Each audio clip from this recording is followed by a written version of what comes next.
Good morning po sa mga nasa Zoom at FB Live. Yes, ako po si Coach Tori na your speaker po para sa ating special topic. Share ko na po ang aking slide. So thank you everyone for being here. We appreciate your time um, and your presence po. And thank you for learning with us this morning. So ang atin pong topic, the most important hormone in obesity and overweight is insulin. Ang ating pong topic ay mula kay Dr. David Heber. Sino po siya? Chairman ng Herbalife Nutrition Institute. And yung source po natin nitong topic na ito is yung Instagram po mismo ni Dr. David Heber. Before anything else po, just like the rest of the people earlier, if you have been here since we started po, may amazing transformation po sila. Ako rin po meron. So Lori Rivas, I'm a 3-time cesarean section mama. Breastfeeding kay Bunso when I started Herbalife. Yun po ang background ko po. I'm a virtual assistant assisting to US clients. So more clients, more fun, more US clients, more puyat, more income pero more unhealthy lifestyle. And since ang background ko rin po ay started early, ng pagtatrabaho at the age of 18. So naging working student po ako, payat-puyat sakitin. So yung level po ng pag-iipon ko ng unhealthy habits and lifestyle, way back pa po. With this one po, dyan sa picture po na nasa left, what I did not like. Even po payat naman po ako nung mas bata ako. With that part, hindi ko na po siya mapapaba until I met my coach po. Shinare niya po yung Herbalife, yung program, and hindi daw po makaka-hinder or sagabal po sa breastfeeding journey namin ni Bunso. Working with my coach, exposing myself sa learning community po, especially dito po sa Virtual Nutrition Club, I grew deeper appreciation of nutrition for my goals, not just for myself, eventually po, to my husband and for my kids. Lahat po kami ngayon nag-Herbalife. Fast forward, I lost more than 30 amazing pounds, including more than 10% ng body fats ko po. We became a member and then eventually a supervisor at 50% discount. First for the family wellness, but it gave us an opportunity to be trained and equipped to help one mother at a time, one working student at a time, one family at a time po. Dito sa journey po namin na ito. And yung dati pong mommy na stay at home, working at home since 2017, nakakalabas na rin po ng bansa for international trainings. Kasama po namin sila Coach Jessie sa Thailand. So in this community po, there's so much growth beyond po sa physical results na nakikita natin ngayon. And ang favorite ko rin pong tablets to support this healthy journey is yung vitamins and minerals, yung NRG, yung cell complex na pampabata. So sino pong hindi may excite, ilang birthdays na lang po magpo-40 na. Pero with that state po na healthier, fitter, grabe po, I'm looking forward to being dual citizen or senior citizen being in this community. That is why I love Herbalife. So going back po sa ating topic, the most important hormone in obesity is and overweight is insulin. So ano pong meron dito? Wait lang po Yan. So define po natin mabilis. Overweight and obesity defined by the increase in fat cells in the body and are linked to many health problems. And sabi din po sa isang article natin, yung obesity daw po, it's a complicated condition and it's about much more than just the number on the scale. So we're not just talking about po yung timbang na nakikita natin sa scale. Carrying extra weight affects the way our body works. Kaya po, there's support needed po sa mga tao na gustong mag-move away po sa overweight and obesity. And these changes influence almost every system in our body and they contribute to diseases like heart disease, diabetes, and some forms of cancer. And obesity po, according to the World Health Organization, is a growing problem in many areas of the world. Sanabi din po dito na more than 4 million people die every year to obesity or overweight. So, hindi po siya basta lamang po pag uusap tungkol sa timbang na nasa scale. And dito po sa Pilipinas, according to the DOST FNRI, or Department of Science and Technology, Food and Nutrition Research Institute, yung overweight and obesity po are defined as abnormal or excessive fat accumulation that may impair health. And according to the 2019 Expanded National Nutrition Survey done by the same organization or entity, 36% or 4 out of 10 Filipino adults are overweight and obese, and which is alarming din po kasi po, kung ano po yung lifestyle ng mga adults na acquire po ng mga bata. And meron nagpo-post daw po ng serious health consequences then like congenital abnormalities, when the mom gains so much weight during the pregnancy, and po, heart disease and stroke, type 2 diabetes, osteoarthritis, and some forms of cancer. Konting review lang po kanina if you've been here with Coach Jared po. Shinare po yung value of healthy breakfast. Pero let me just show this po na may kinalaman po yung pagtaas ng blood sugar level dun sa pagre-release ng insulin ng body natin. And as you can see po dito sa graph, hunger over hunger, therefore kain over kain. So pwede po tayo makaipon, kumbaga, ng excess na timbang or excess calories.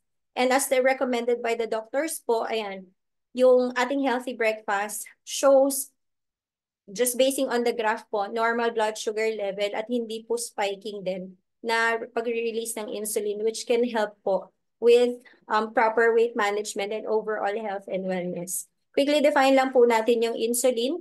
Insulin po ay hormone made in our pancreas. It's a gland located behind our stomach, and the insulin allows our body to use glucose for energy. Pero pag sobra-sobra po, hindi na po natin siya ma-utilize. And let's hear this 30 to 40-second video of Dr. David Heber. Hormone involved in obesity, and that hormone is called insulin. Let's take a look. Every time you eat more calories than you burn, or you increase your insulin levels. That results from a diet rich in sugar and refined carbohydrates. As that high insulin level persists, you get what's called insulin resistance, which then drives the insulin even higher. This vicious cycle drives sugar into fat, grows more fat tissue to store extra calories. What results is something called type 2 diabetes or diabesity. This is more common than you think. 50% of Chinese and 50% of Californians have diabesity. You can help with the right amount of protein, exercise, and fruits and vegetables. This is Dr. Dave Heber. We'll see you next time. Hormone. Ayan. Alright, so thank you for watching that video po. What Dr. Heber said, balikan lang po natin. Ito po yung pinakita niya na diabetes. It's a vicious cycle na vicious cycle, looping cycle po. Chronic siya dahil paulit-ulit po nating nalilid yung body natin sa cycle na ito. In summary po din ang sinabi niya. Ayan. Pag po over ang ating calories in, or the calories that we take in, tapos mas mababa po, less than po yung calories out or what we expend, nagli-lead po siya sa increase ng insulin levels. And kapag po ang type ng ating diet or yung na-appreciate po natin na way of eating is yung diet rich in sugar or the refined carbohydrates, going back din po dun sa value of healthy breakfast, yung mga types of simple carbohydrates based na nakaka-affect po sa blood sugar level natin, nagsistimulate po ng insulin, as explained din po dun sa graph kanina na ang response ng body po natin magre-release ng insulin para po mapababa yung blood sugar natin. And additionally po, when high insulin level persists or nag-uulit-ulit na po siya or hindi po siya tumitigil, it drives insulin even higher.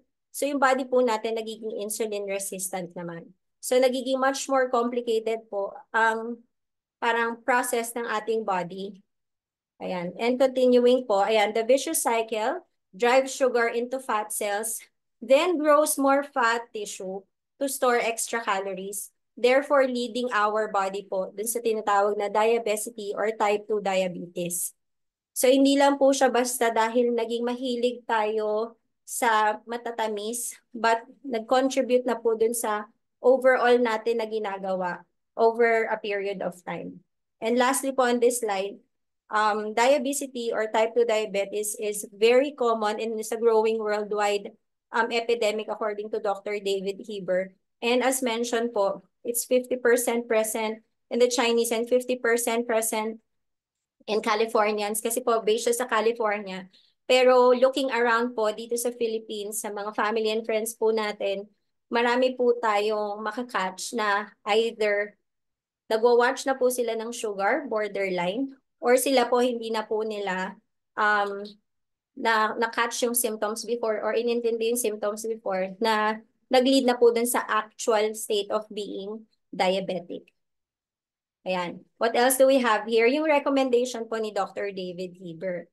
how can we help in this situation po? Sabi, right amount of protein, exercise, fruits and vegetables. As you notice po, itong tatlo pong major na sinabi din ni Dr. David Haber ay part po ng ginagawa natin sa Herbalife community po natin. And let me also share again the Formula 1 nutritional shake mix, which is protein-based. There's also Rebuild Strength that was mentioned earlier. But as you can see din po, yung ating pong nutritional shake mix, if you're trying to watch your sugar, certified low glycemic index po siya. It's a seal awarded to the product itself po. Kumbaga, meron pong body or organization na nagsucertify po ng pagiging low glycemic index. So ano pong ibig sabihin pag low glycemic index? Yung gradual blood sugar increase po, which can in turn help our body with the release of the insulin if the blood sugar is on gradual increase po. And types of low glycemic index food is the complex carbohydrates. And it can also help us feel full for longer if the cycle is hunger over hunger, therefore eating overeating. If we feel full for longer, we can then help our body dun po sa ma-break po or at least ma-tame yung cycle, yung vicious cycle na tinatawag. And given on this picture po, makikita niyo po na nasa low glycemic category po ang ating Formula 1 nutritional shake mix. Continuing with the protein po, if tayo po ay nasa state ng magugutomin po tayo, ganyan, there's personalized protein powder that doesn't shoot up the calories that we're taking in, but gives us 5 grams of additional protein. And it can be also mixed po sa ibang mga food na meron tayo.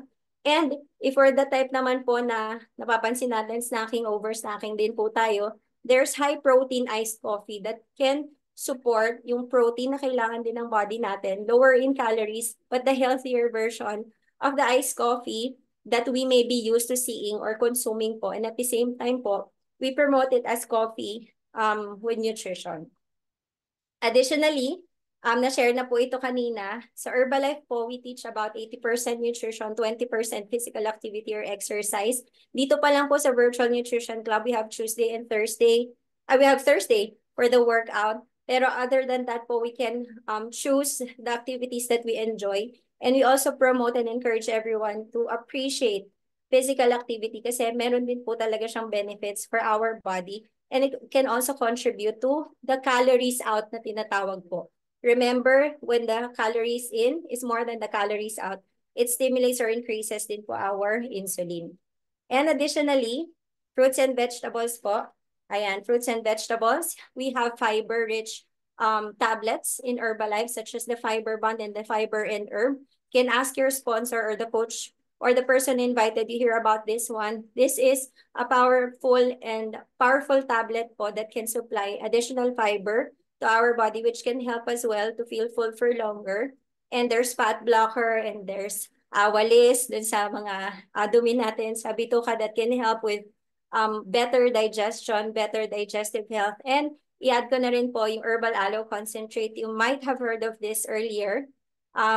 Cleansing the digestive health, detoxify and hydrates. But at the same time po, this can also be a great replacement. As mentioned kanina, diet rich in sugar. So kung kayo naman po or may kakilala kayo na sadya pong mahilig dun sa matatamis na mga inumin or hindi po sila makainom ng liquid na parang walang lasa or hindi nila matake yung water as it is pag plain na plain po, herbal aloe concentrate can be a good beverage. It's an alternative po dun sa mga high sugar drinks natin. And it can also tame din po yung panlasa natin, lalo na po pag nasanay na tayo ng ganun.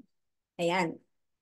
And syempre, add ko na rin po yung herbal tea concentrate, which is fat burning, para po maka-help din, mag-energize tayo, can power through our day, and it can help with boosting our metabolism as well. And as I end po, we are very proud to share with you the article of Dr. David Haber, the products of Herbalife and the company itself, because we are #1 in the world in meal replacement and protein supplements combined, weight management and well-being, active and lifestyle nutrition. And additionally dito po sa Philippines, Herbalife has been recognized as a super brand. Ayan, ano pong ibig sabihin yan? Seal of product quality. It assures consumers that we are availing a product that is excellent in its category. Para po sa mga nandito ngayon sa Zoom at FB Live na hindi pa po nagsisay yes, sa mga wellness coaches na nakapag-reach out po sa inyo, thank you for saying yes today because you are unlocking your healthier, fitter self once you start your journey. And for the people po like us who's every day saying yes to good nutrition, thank you for staying in the community. And I hope today you learn a thing or two that can help you with your personal health and wellness journey. And na pwede nyo rin pong ma-share sa inyo pong family and friends because there's a natural po na tendency sa atin na ngayon pa lang may naiisip na po tayo na pwede nating pag-share ng topic na ito. So again, this is Coach Lori po. Thank you for learning with us today and back to you po, Coach Jessie. Yes.